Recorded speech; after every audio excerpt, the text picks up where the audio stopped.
Hi, I hope we are all doing well. The NPP and the Addo government are operating like a smuggling gang.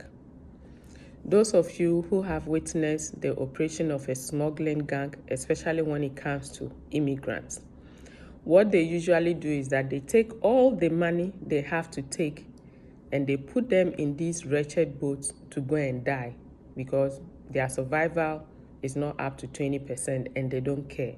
So they take all they have to take and let you go on your own and go and face your death or your destiny. And that is exactly what the NPP and the Addo government are doing right now. They have taken all that they have to take, and now Ghanaians are in a boat that is heading towards destruction. They are old. They have settled their families. It is left with you and I. Are we going to sit in the boat and wait for it to perish? Are we going to sit in that bus and wait for it to crash, for everyone to die? I don't think that's what you want to do. How many of us have traveled on bad roads before? Or how many of us have had to cross a bad bridge? If you haven't done it, I believe you have seen it.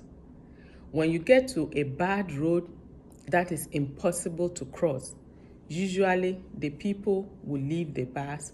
Sometimes they have to take out all their belongings so that just the driver will manage to cross with the car. And when they cross safely, the rest of the people would go and sit in the bus again for the journey to continue. We have gotten to that road that is so bad that the government needs to reduce their ministers. They need to cut down expenditures. But what is your president saying? No, we are not going to do it. We will rather take money from people that have already worked and retired. But for me and my people, nobody is going anywhere. So will you continue to sit in that boat and perish, or you will jump down from that boat so that others can be saved? The NDC have paved a way by saying that they will not continue to vet people until the president does what is right. What are you and I doing? GPRTU, the other state unions organization, you go on strike all the time because you are not happy with conditions that you are faced with. GPRTU, transport operators, you go on strikes because of your fuel and because of transport fares. Teachers goes on strike, doctors go on strike. You do all these things for yourself. When are you going on strike for Ghana? Can GPRTU write to the president and say that, Jack, we give you 1 week. If you don't sack the finance minister, we will not do our work again. We will stop driving. And so people can't go to work. Those are the ports. Can you say that we will close down the ports if you are not willing to change the minister and reduce your ministers? Those are the airports. Can you do same? Can the doctors and teachers lay down their tools for Mother Ghana, for the sake of Mother Ghana? Can we do that? I watched a movie on Netflix that is called Swimmers. In that movie, 2 girls who were professionals were caught in a war and they needed to escape to Europe so that later they can pick their family. They found themselves in a boat after the smugglers took all their money.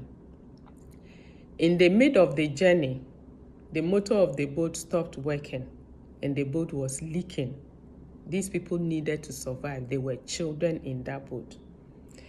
The girls wanted to survive so that they can continue with the swimming career, and they wanted to attain legal status so that they can bring their family back to Europe. So they had something to look out for. So those 2 girls tied ropes on themselves and jumped into the sea to swim so that they can move the boat along. They didn't know how far it was going to take, but that is a risk they were willing to take. At the end of the day, though they nearly died, They swam everybody across to the other side, and the whole group was saved. How many of you are willing to jump off the boat right now to save everybody? NDC have paved the way. What are you doing? Do you want to wait and crash in that bus, or you want to get drowned in that boat? Remember, these guys have settled themselves. They are old. They have nothing to lose. We have something to lose, and the decision is ours. Good morning once again. Don't forget to subscribe to my YouTube channel. I'll come again soon. Bye.